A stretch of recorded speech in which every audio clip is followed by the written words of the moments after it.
how do you affect your photos?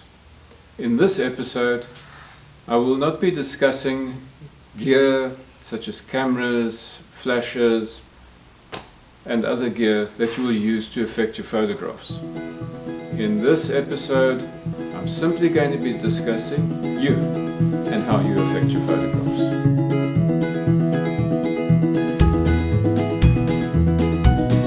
What do I mean by how you affect your photograph? Well, let's start by putting down the camera, forget about it, and let's take a moment and give our shoot some thought. So, you intend taking a photograph, but what is it that you want to capture? This is the first thing you must establish. This is an important point because it will affect everything else that you do from this point onwards. When you capture your image, how would you want to express that image in a single word? For example, is it dreamy? Is it soft? Is it harsh? Is it dramatic? Is it vivid? Is it punchy? Etc. You get the idea.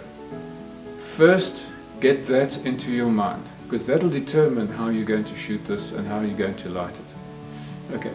It is important that you get this correct, as I say, in the beginning, because it's going to affect the steps that follow.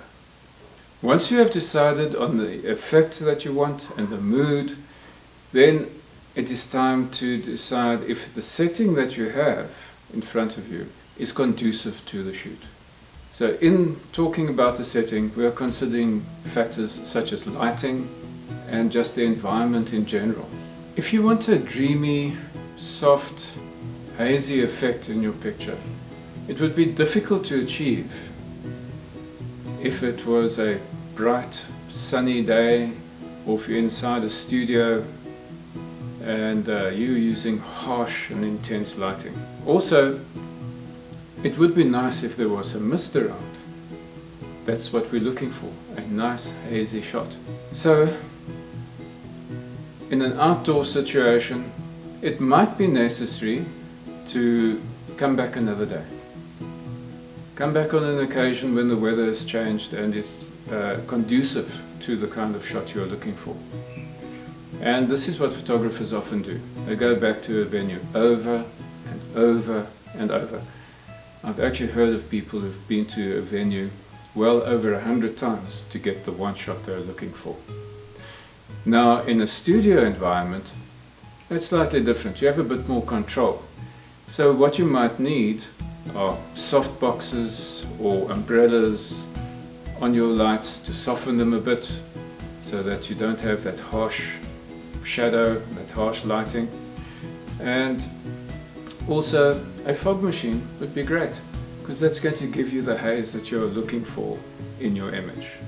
Okay, let's imagine this scenario. Your lighting is not good, your setting is not conducive to the mood that you are wishing to create in your photograph, but you only have one chance. This is your only opportunity. Let's say you are on a vacation and you're standing in a situation which you will not be able to come back to on another day, and you need to get a shot because you want not just the memory, and you would like to express yourself in what you are capturing. So, what do you do then? First thing you must do is change your vision of a dreamy image, for example, and maybe decide to produce a more punchy image.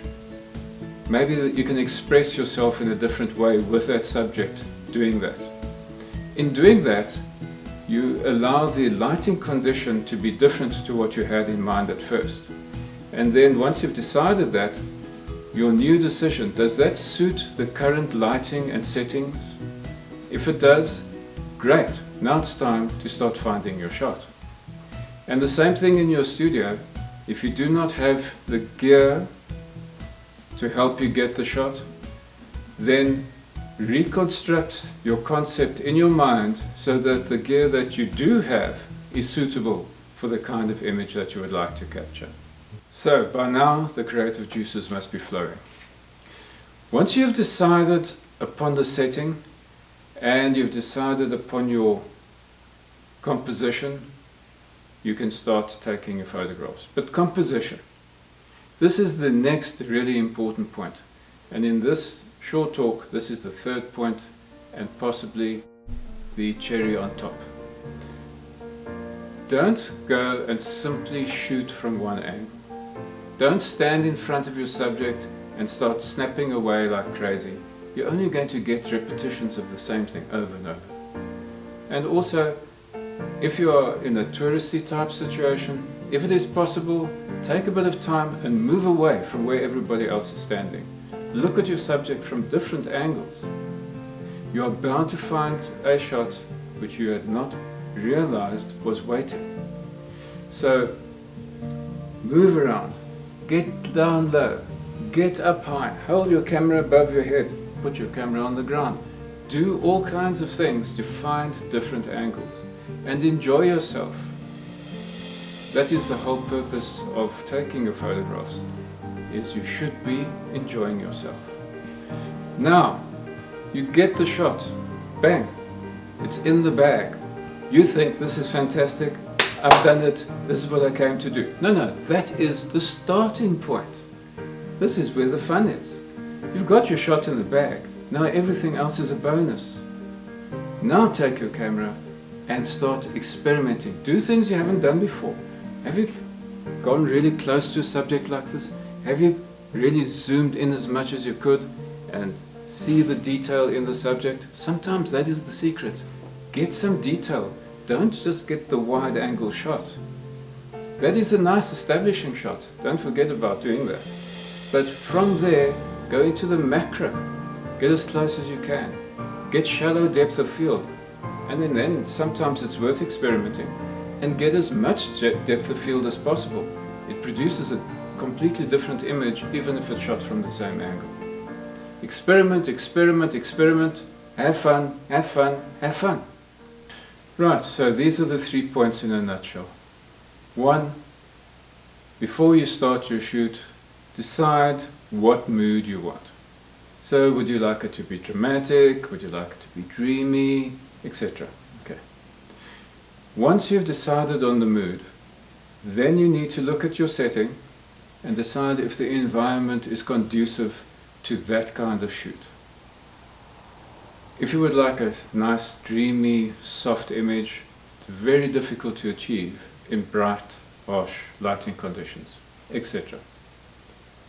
And then lastly, you would need to consider your final important point, your composition.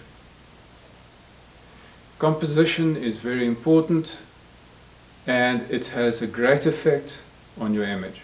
So you'd have to decide what would make your image look best according to your vision of that shoot. Those are your 3 points. I hope you enjoyed this short video tutorial, and please don't forget to like, subscribe, visit our website, the link is below, and also click on one of the images around me to watch another video. Ha!